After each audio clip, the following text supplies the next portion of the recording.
This channel does not promote any violent, harmful, or illegal activities. All content provided by this channel is meant for an educational purpose only. এই মুহূর্তে একটি গুরুত্বপূর্ণ খবরের দিকে নজর রাখতেই হবে। ফের পরমাণু অস্ত্রের পরীক্ষায় পাকিস্তান নিয়ে বড়সড় দাবি করছেন মার্কিন প্রেসিডেন্ট।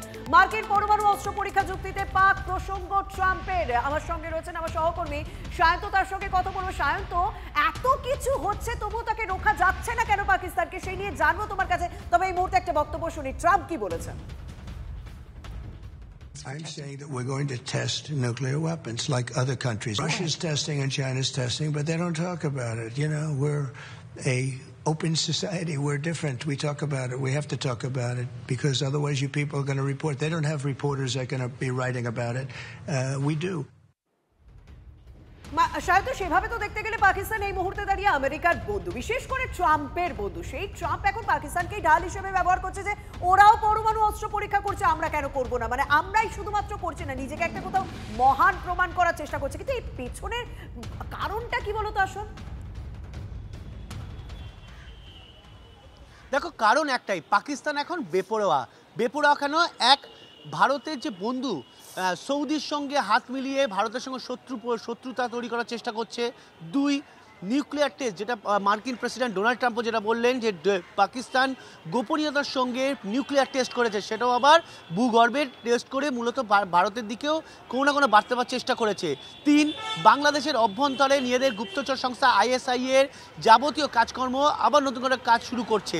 অর্থাৎ পাকিস্তান কিন্তু কোনোভাবে চাইছে ভারতকে অশান্ত রাখতে, ভারতের অভ্যন্তরীণ যে সিচুয়েশন হয়েছে সেটাকে অশান্ত রাখার জন্য, আর সেই কারণে এই ধরনের পরীক্ষা নিরীক্ষা চালাচ্ছে।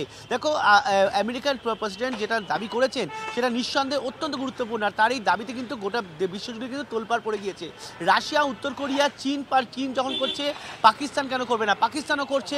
স্বাভাবিকভাবেই এই যে নিউক্লিয়ার টেস্ট, এই নিউক্লিয়ার টেস্ট শুধুমাত্র যে টেস্টের মধ্যে সীমাবদ্ধ থাকছে তা নয়, নিউক্লিয়ার টেস্টের মাধ্যমে কিন্তু ভারতকে কোথাও পাকিস্তান বার্তা দেওয়ার চেষ্টা করছে। যদি অপারেশন সিঁদুর 2.0 হয় তাহলে কিন্তু সম্পূর্ণ নিউক্লিয়ার ওয়ারফেয়ারে যাওয়া হবে এবং সেটা কিন্তু গোটা বিশ্বের জন্য বিপদ দেখা দেবে। দেখো, রাশিয়া আমেরিকাকে বার্তা দিতে করেছে, কিছুদিন আগেই করেছে, উত্তর কোরিয়া করেছে, চীন গোপনীয়তার সঙ্গে করছে, এবার পিছিয়ে থাকলো না পাকিস্তানও।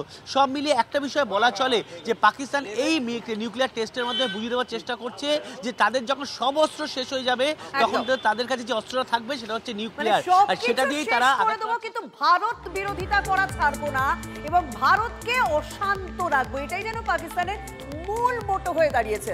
আমার সঙ্গে এই মুহূর্তে আন্তর্জাতিক সম্পর্ক বিশেষজ্ঞ ঈশানী নস্কর রয়েছে। আপনার কাছে সবার প্রথমে প্রশ্ন, দুটো বিষয় আমার এখানে ভীষণ জানার ইচ্ছা, যে পাকিস্তান পরমাণু অস্ত্র পরীক্ষা করছে, এই দাবিটা করছেন ডোনাল্ড ট্রাম্প। পাকিস্তানের এই পরমাণু অস্ত্র পরীক্ষায় এটা কতটা সার্বত্তা থাকতে পারে এবং কতটা আমাদের জন্য উদ্বেগের, ভারতের জন্য উদ্বেগের, এবং সেটা হঠাৎ করে ডোনাল্ড ট্রাম্প দাবি করছে, তিনি তো পাকিস্তানের বন্ধু, হঠাৎ করে তার এই দাবিতে তার কোনো স্বার্থ পূরণ হবে না তো? আচ্ছা, আমাকে শোনা যাচ্ছে তো? একদম বেশ। দেখুন, প্রথম কথা হচ্ছে যে ডোনাল্ড ট্রাম্প যে শুধু পাকিস্তানকে ইঙ্গিত করে উনি ওনার 30 বছরের পরে মার্কিন যুক্তরাষ্ট্র যে মরিটরিয়াম ঘোষণা করেছিলেন যে তারা আর কোনো রকম পারমাণবিক পরীক্ষণ করবে না, ইনফ্যাক্ট পৃথিবীতে বোধহয় প্রত্যেকটি রাষ্ট্রই তাই করে থেকেছিল, সেই জায়গাটার থেকে তিনি সরে আসছেন। অন্তত তার যা ঘোষণা তার মধ্যে কিন্তু তিনি শুধু পাকিস্তানকে এককভাবে নির্দিষ্ট করেননি, তিনি খুব স্পষ্টভাবে বলেছে যে রাশিয়া করেছে, চীন করেছে, এবং তাদের যে স্যাটেলাইট পিকচার্স সেগুলো তারা দেখছে যে 2020 থেকে লপনরের দিকে নানা রকমের মানে অ্যাক্টিভিটি, অর্থাৎ তাদের মধ্যে কিছু দেখা যাচ্ছে যে কাজকর্ম চলছে, যার থেকে তারা তাদের ইন্টেলিজেন্স বা তাদের যে স্যাটেলাইট পিকচার্স সেখান থেকে তারা দেখতে পাচ্ছে যে চীনের মধ্যেও কিছু কাজকর্ম চলছে। একইভাবে কিন্তু রাশিয়ার সঙ্গেও কিন্তু তিনি বলছেন যে রাশিয়া বা নর্থ কোরিয়া এরাও কিন্তু আস্তে আস্তে সচল এবং সক্রিয় হয়ে উঠেছে। বিশেষ করে রাশিয়ার কথা এখানে উল্লেখ করেছেন, তার কারণ হচ্ছে রাশিয়া অলরেডি ইউক্রেনের সঙ্গে যুদ্ধ করছে এবং আমরা জানি ইউক্রেন এবং রাশিয়ার দুজনের কাছেই নিউক্লিয়ার এলিমেন্টস আছে। পাশাপাশি এটাও মাথায় রাখবেন যে ক্রিটিক্যাল মিনারেলস নিয়েও কিন্তু একটা দেশগুলোর মধ্যে প্রতিযোগিতা এবং বোঝাবুঝি দুটোই চলছে। কাজেই আস্তে আস্তে নিউক্লিয়ার অ্যাক্টিভেশনের জায়গাটা কিন্তু ট্রাম্প ঘোষণা করেছে এবং তার মধ্যে ইন্টারেস্টিংলি আমি যতদূর জানি ভারতের কথা উল্লেখ হয়নি, পাকিস্তানের কথা উল্লেখ হয়েছে যে পাকিস্তানও এই ঘোষণাটা তারাও কিন্তু আস্তে আস্তে প্রস্তুতি নিচ্ছে। কাজেই ভারত যেহেতু পাকিস্তানের প্রতিবেশী রাষ্ট্র এবং আমাদের সঙ্গে যে কি ধরনের সম্পর্ক সেটা পৃথিবীতে সকলেই জানে, কাজেই ভারতের দিক থেকে কিন্তু সতর্কতার দরকার আছে। এখন কথা হচ্ছে যে মার্কিন যুক্তরাষ্ট্র কি আজ ঘোষণা করে কাল বা পরশু থেকে এই প্রক্রিয়াটা শুরু করে দেবে, সেটা এত সহজ ব্যাপার হবে না।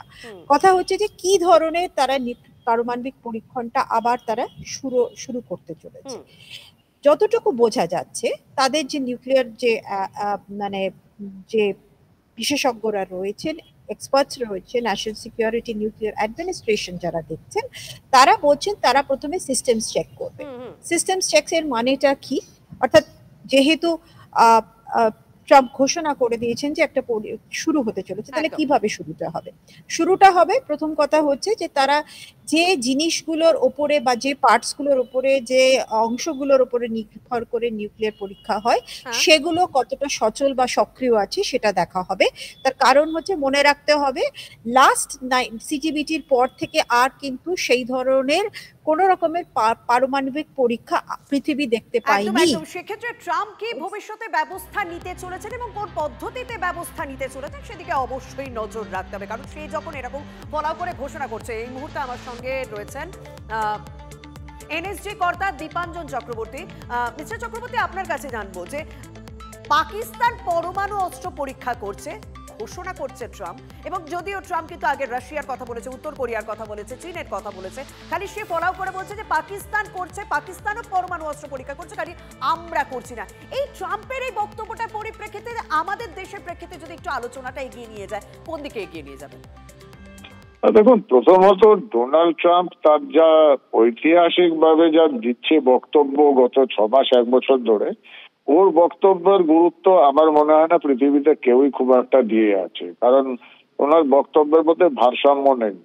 তো এটা খুব একটা গুরুত্ব দেওয়ার জায়গা নেই। কিন্তু নিঃসন্দেহে পাকিস্তান যদি সত্যি সত্যি এই পরীক্ষা নিরীক্ষা চালায়, সেটা কিন্তু জিও পলিটিক্সে এশিয়া মহাদেশে এবং একটা যে নতুন অক্ষশক্তি তৈরি হচ্ছে ভারত, রাশিয়া এবং চীনের মধ্যে, সে তার জন্য একটা চিন্তার বিষয়, বিপদের বিষয় নয়, বা আমরা উদ্বিগ্ন নই। এমন নয় যে ভারত সরকার জানে না বা ভারত সরকারের নজর নেই বা রাশিয়ার নজর নেই, ডোনাল্ড ট্রাম্প বললো বলে আমরা জানতে পারলাম। এটা চিন্তার নিঃসন্দেহে, উদ্বিগ্ন নয়। আমরাও প্রস্তুত আছি, আমরাও সতর্ক আছি। আর আমার মনে হয় না পাকিস্তানের এত বড় দুঃসাহস হবে, এত বড় অ্যাডভেঞ্চার করবে। ডোনাল্ড ট্রাম্পের কথাকে আমি খুব একটা গুরুত্ব দেই না। একদম, অনেক ধন্যবাদ।